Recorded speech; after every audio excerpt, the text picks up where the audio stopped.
qual é a proposta de Deus? Dentro daquilo que a gente tenta entender de Deus, inclusive lá no Livro dos Espíritos, a primeira pergunta que nos vem é: o que é Deus? Que é o princípio de tudo. A gente precisa definir o que é Deus para poder partir daí em diante. A questão do bem e do mal, elas são questões que nos perturbam. Por muitas vezes nós não acreditamos que o bem é o melhor caminho. Nós ficamos sempre nessa dualidade, o que é bem e o que é mal, tentando às vezes nos enganar sobre o que é bem e o que é mal, porque nós sabemos. Só que muitas vezes a gente acaba como que não acreditando que o bem é o melhor caminho. Porque a gente acaba se comparando com os outros, olhando para o lado e vendo o que os outros estão fazendo e vendo os resultados, às vezes, de práticas que nós julgamos erradas, mas que os resultados, sobre a nossa ótica estreita, são bons. É a estreita visão que nós temos da própria vida, que nós não conseguimos ver mais além do que ela se apresenta. Então a gente fica nesse dilema: o que é certo, o que é errado? Só que a gente já falou várias vezes da necessidade do bem. Porque o bem não é só uma concepção religiosa de que nós precisamos fazer o bem. É muito mais do que isso. Está provado a eficácia do bem sobre quem produz o bem. A prática do bem, ela contribui para o nosso equilíbrio mental. E o nosso equilíbrio mental é aquilo que acaba definindo o nosso dia a dia. E o mal, ele também contribui, só que ele contribui para a nossa desordem mental. Partindo disso, a gente já começa a perceber que o bem, ele é saudável para quem produz, para quem faz o bem, para nós mesmos. O bem, ele contribui para o progresso e para as realizações que promovem o ser espiritual. Não apenas a mim, enquanto espírito, mas o grupo social que me rodeia, o ambiente em que eu vivo, através de uma geração de harmonia e de felicidade de uma forma bastante ampla. O mal ele é transitório, ele é temporário. O mal, a gente poderia dizer que ele é como o escuro. Ele só permanece escuro até que se acenda a luz, até que se ilumine. Então a gente ainda pratica o mal porque a gente não ainda iluminou dentro de nós os mecanismos que contribuem para a geração desse mal. O mal, então, ele tem um tempo, só que esse tempo é dado por nós. Ele vai ser eliminado completamente na medida em que nós conseguirmos amadurecer psicologicamente e fugirmos dessas armadilhas que o nosso próprio ego cria, que significa a não aceitação da realidade. Enquanto nós não aceitarmos o que está posto como é, enquanto nós nos debatermos, nós lutarmos de uma forma negativa quanto a isso, a gente vai estar manifestando o mal de diversas formas que a gente até vai dizer depois. Ao longo das nossas experiências encarnatórias, das nossas vidas, a gente vem conquistando aprendizados que vão se somando às nossas potencialidades enquanto espírito. Aquilo que a gente diz frequentemente, né? Quando a gente desencarna, quando a gente morre, a gente só leva aquilo que a gente é, aquilo que a gente aprendeu, aquelas virtudes que nós trabalhamos enquanto estávamos aqui na matéria. Essas potencialidades, esse aprendizado, ele vai servir de base para as nossas novas encarnações. É por isso que cada um de nós é um ser único, porque nós temos uma trajetória diferente, cada um traçou o seu caminho.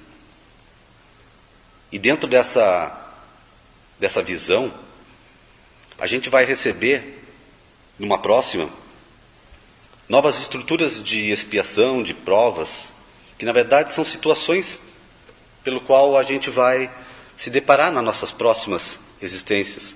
Assim como a gente está se deparando nessa, com situações que às vezes a gente não sabe a origem delas. Mas todas são situações necessárias para um novo aprendizado, para um progresso, para uma evolução. A gente sempre compara a vida como uma escola. E quando a gente está na escola, a gente aprende várias disciplinas. Às vezes a gente repete o ano lá na escola. Só que quando a gente repete o ano, aquilo que a gente aprendeu, a gente não vai precisar, vamos dizer assim, estudar tudo de novo, porque a gente já sabe. A gente vai tirar de letra. A gente vai adiante. A gente vai se esforçar naquilo que a gente precisa, que é aquilo que nos fez repetir. Então, dentro dessa comparação, que é muito interessante, a gente consegue entender, às vezes, de uma forma mais educativa, como é que esse processo acontece. A gente, às vezes, repete, a gente ouve as pessoas repetirem que a vida não é pagamento. A gente não está pagando por aquilo que a gente fez. Seria uma forma muito cruel, uma forma muito pequena de entender o processo da vida como um todo, né? Então não é pagamento, não é assim que a gente deve entender. Também não é karma, no sentido pejorativo da palavra, né? Não é que aquelas lições que a gente não compreendeu, elas venham ser cobradas tudo de uma vez só na próxima encarnação nossa. Se fosse assim, a gente não teria como conseguir ir adiante. A gente sucumbiria. Na verdade, a gente vai enfrentando os desafios de acordo com as nossas capacidades. À medida que a gente vai se capacitando, que a gente vai crescendo, a gente vai se tornando mais habilitado para ver aquelas situações que a gente deixou para trás. Tem uma frase que exemplifica bem isso, que é: a ninguém uma cruz mais pesada do que pode carregar. Nenhum de nós tem situações durante a vida que seriam acima da sua capacidade de lidar com elas. O que acontece com muita gente, muitos de nós, é falta de vontade de encarar o seu desafio, de encarar a sua vida, as suas situações que são para o seu bem. O nosso processo reencarnatório é preparado com muito zelo, nos mínimos detalhes, para que cada um de nós tenha êxito, para que a gente consiga vencer a nós mesmos, que a gente consiga se superar, que a gente consiga se modificar, que a gente consiga matar aquele homem velho para renascer o novo. Isso não precisa ser numa próxima encarnação, numa troca. A gente pode fazer isso dentro de uma mesma encarnação. Essa mudança a gente vem fazendo a cada instante. A gente só precisa, às vezes, se dar conta para poder fazer com que o processo seja acelerado de uma forma mais real, mais verdadeira. O problema é que quando a gente está aqui encarnado na matéria, a gente está sujeito às leis da matéria. E essas leis, elas são mais fortes na medida que o espírito permite que elas sejam. Quem não ouviu a frase, a carne é fraca? É uma frase que não é verdadeira. Não é a carne que é fraca. É o espírito que se deixa levar pelos prazeres. A carne, a matéria, ela nos fascina e nos provoca sensações de prazer. Fascina e provoca sensações de prazer. E a gente gosta disso. Existem os conhecidos 7 pecados capitais, que são a gula, a avareza, a luxúria, a ira, a inveja, a preguiça e a soberba. Todos eles são situações que nos afastam daquilo que realmente a gente veio para fazer. Nenhum espírito encarnou para se dar ao luxo de nenhuma dessas situações. E só para a gente perceber o que elas querem dizer, a gula, ela é atribuída ao nosso egoísmo, a querer sempre mais. Ela se manifesta bastante, a gente percebe, na questão alimentar, mas não é só nessa visão que a gente deve olhar para ela. Vou repetir, atribuída ao egoísmo, sempre querendo mais. A avareza é o apego excessivo da matéria. Apego. A luxúria, os prazeres da carne, do sexo e da corrupção. Uma palavra tão usada hoje em dia, é tão inserida no nosso meio. A ira, ela se manifesta através da raiva, do ódio.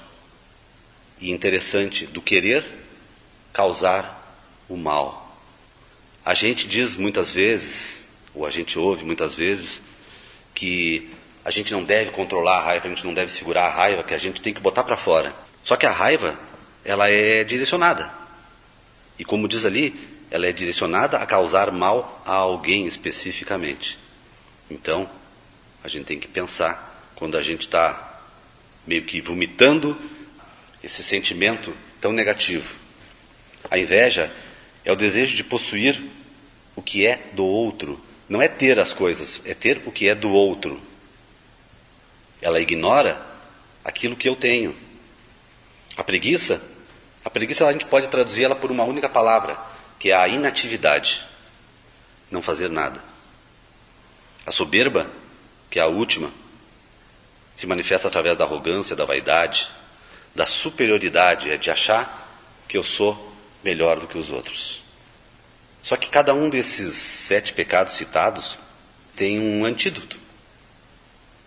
Eles têm uma virtude que é oposta a eles, e que se a gente começar a trabalhar essas virtudes, a gente começa a minimizar a influência de cada um deles.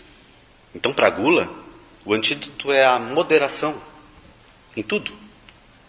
Da avareza, a generosidade. A luxúria é se abster. A ira, a paciência. A paciência é a ciência da paz. A inveja é a caridade. A preguiça é o trabalho. E a soberba é a humildade. Simples assim. Mas a gente tem que querer. Tem que fazer.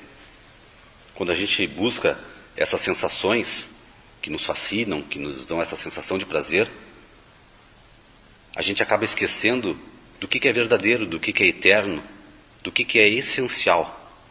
E a gente acaba se distanciando de nós mesmos e, por consequência, de Deus. Tudo aquilo que ocorre e que negue essa ilusão que eu tenho nesses prazeres, eu reajo de uma forma negativa, através de mágoa, através de ódio, através de violência, através da depressão. Manifestações de não aceitação daquilo que frustrou a minha expectativa. Jesus nos disse: orai e vigiai. Orai significa a nossa conexão com o alto, com a fonte que nos sustenta. E o vigiai não é para vigiar os outros, e nem aquilo que está fora de nós, mas é para vigiar nós mesmos, o que se passa dentro de nós, das armadilhas que aquele ego fica armando para nós. A nossa questão mental muito forte. É necessário que a gente amadureça, que tenha vontade, disciplina, atitude e ação.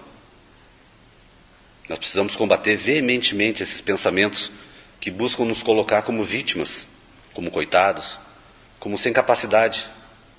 Isso aí gera só negativismo em nós. Inatividade. Isso faz com que a gente não tenha uma ação concreta, uma ação verdadeira de querer buscar a solução do nosso problema. Nós precisamos desenvolver o amor próprio. Quando a gente olha de frente para essas questões e tenta solucionar elas, nós estamos desenvolvendo o amor próprio. Porque nós estamos nos olhando com carinho e buscando a solução dos nossos problemas. Só através desse desenvolvimento de amor é que nós vamos dar sustentação para essa tarefa de limpeza mental, emocional e orgânica que nós precisamos fazer. É a partir disso que nós poderemos, daí então, amar o próximo, a conseguir ter amor. Porque para amar o próximo nós temos que ter amor dentro de nós. Se nós não gostamos nem de nós mesmos, nós não conseguimos ter uma relação saudável com as pessoas que nos rodeiam, inclusive aquelas que nós mais gostamos ou que achamos que gostamos. Então, quando a gente pergunta qual é a proposta de Deus, a gente também responde, né? É caminharmos na sua direção. A proposta dele é que nós possamos nos conhecer e perceber que nós somos parte de um todo.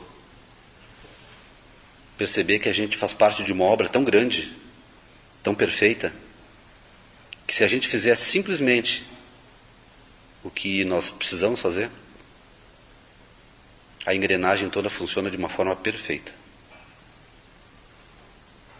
Muita fé, muito amor, e que a gente possa agradecer sempre a Deus por todas as oportunidades que Ele coloca nesses nossos caminhos e que a gente não consegue compreender elas.